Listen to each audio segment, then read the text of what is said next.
Hello, आजच्या साध्या सोप्या आणि खूपच जास्त भारी रेसिपीज आहेत. आज रेसिपी एक नाही तर दोन आहेत. ज्यांना भाजीवरती अतिशय जास्त प्रेम आहे त्यांना तर हे आवडणारच आहे. ज्यांना भाज्या अजिबातच आवडत नाहीत त्यांनाही आवडणार आहे. जे अंडी आवडीने खातात त्यांनाही आवडणार आहे आणि जी भाजी आवडीने खात नाहीत त्यांनाही आवडणार आहे. त्यामुळे ज्यांना भाजी खाण्याची इच्छा आहे त्यांनीही करा, ज्यांना अंडं खाण्याची इच्छा आहे त्यांनीही करा, ज्यांना अंडं नकोसं वाटतं पण भाजी आवडते त्यांनाही आवडेल. त्यानिमित्ताने अंडी पोटात जातील. ज्यांना अंडं आवडतं पण भाज्या नकोशा वाटतात त्यांनीही करा, कारण की त्यानिमित्ताने भाज्या पोटात जाते.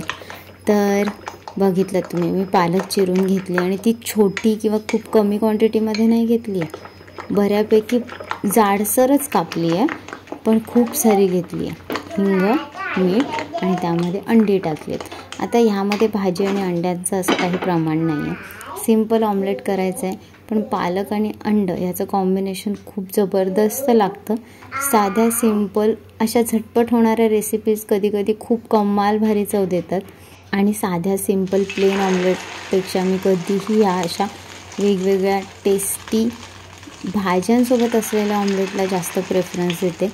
आणि मुलांना तर असे छोटे मोठे केलेले एक्सपेरिमेंट खूप छान वाटतात, कारण की काहीतरी वेगळं वाटतं, कलरफुल वाटतं आणि ते आवडीनं खातातसुद्धा. तर हा एक खूप छान उपाय आहे भाज्या पोटात जाण्यासाठीचा. ऑमलेटसोबत अशा कुठल्या तरी भाज्या ॲड करून त्याचे खरंच खूप भारी चव येऊ शकते. हा एक्सपेरिमेंट मी माझ्या मम्मीकडून शिकले, कारण की तुम्ही तिच्या चॅनलवर बघायला खूप कमाल भारी भारी रेसिपीज आहेत. त्यातल्या त्यात फायबरफुल रिच असलेली भुर्जी तिने केली आणि एवढी भारी लागते ना, ती खूपच भारी चव. तुम्ही नक्की करून बघा. आता दुसरी रेसिपी, एकचं बटन बंद झालं की मला सांगा. कढीपत्ता बारीक चिरून घेतलाय, कारण मुलांना असं बारीक बारीक शोधून निवडून बाजूला काढायची सवय असते. तर पहिले तर तुम्ही त्यांना सांगा की एवढे छान छान महत्त्व आहेत त्या कढीपत्त्याचे, कारण माझ्या आधी तर मी केस छान होतील या भरोशावरच खाऊ घालते आणि ती खूप आवडीने शोधून शोधून कढीपत्ता खाते. पण ठीक आहे, ज्यांना नाहीच आवडत त्यांना तुम्ही असं बारीक एकदम चिरून डस्टबिनमध्ये टाकलं कुठल्याही रेसिपीमध्ये तर ते काढून टाकायला त्यांना कठीण जाईल आणि मग थोडं नॉर्मल होऊ दे त्याला, एवढं थंड थंड नाही खायचं. जाईल त्यांची इच्छा नसेल तर. अजून थोडं थांब, थोडं नॉर्मल होऊ दे. बारीक कापून चिरून घेतलेला आहे.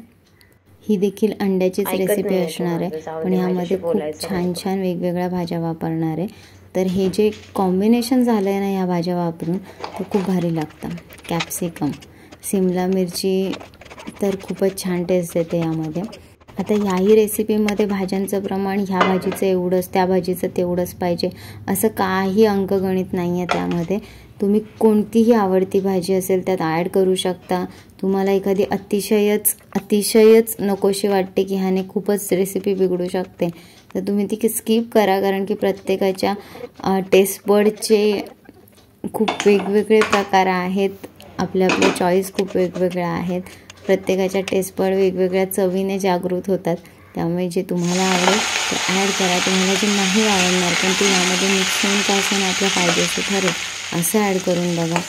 तर ॲज युजल जसं आपण फोडणी देतो तशी तेल घेतलं आहे, कढीपत्ता टाकला आहे, कांदा फ्राय केला आहे, शिमला मिरची घेतली आहे आणि फरसबी. खूप सारी भाजी झाली आहे आणि खूप वेगवेगळ्या प्रकारच्या भाज्या जाणार आहेत ह्या रेसिपीच्या निमित्ताने पोटात. चवीनुसार मीठ टाकलं आहे, सॉटे करून घेतलं आहे छानपैकी आणि ह्यांना फार जास्त शिजवण्याची गरज नाही. अगदी एक पटकन वाफ काढली तरी मस्तपैकी त्यामधला कच्चटपणा निघून जातो. आता जे पालकचं बनवलेलं होतं ना आपण बॅटर एक सोबतचं, तेच ह्यामध्ये टाकलं आणि हे याची आपण मस्तपैकी भुर्जी करून घेतो आहे. या भाज्या आणि हे अंडं मिक्स करून ही जी तयार झालेली भुर्जी आहे ना, तर ही तुम्ही अशीसुद्धा खाऊ शकता, ब्रेडसोबत, चपातीसोबत. खूप छान लागते. कोथिंबीर शिवाय तर थोडीशी इनकम्प्लीटच राहते रेसिपी.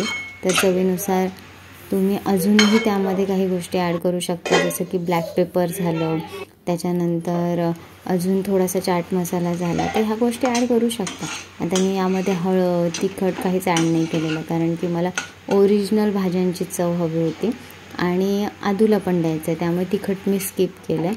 आणि यामध्ये मी भात टाकला आहे थोडासा, तर अगदी थोडासा भात, कारण की कार्बोहायड्रेटचं प्रमाण कमी हवं आहे आणि बाकी सगळं जास्त. त्यामुळे आता मी यामध्ये मिक्स हर्ब टाकलेत थोडेसे, कारण की मी जास्त कोथिंबीर सोडून काहीच टाकलेलं नाही आहे हळद वगैरे त्यामुळे.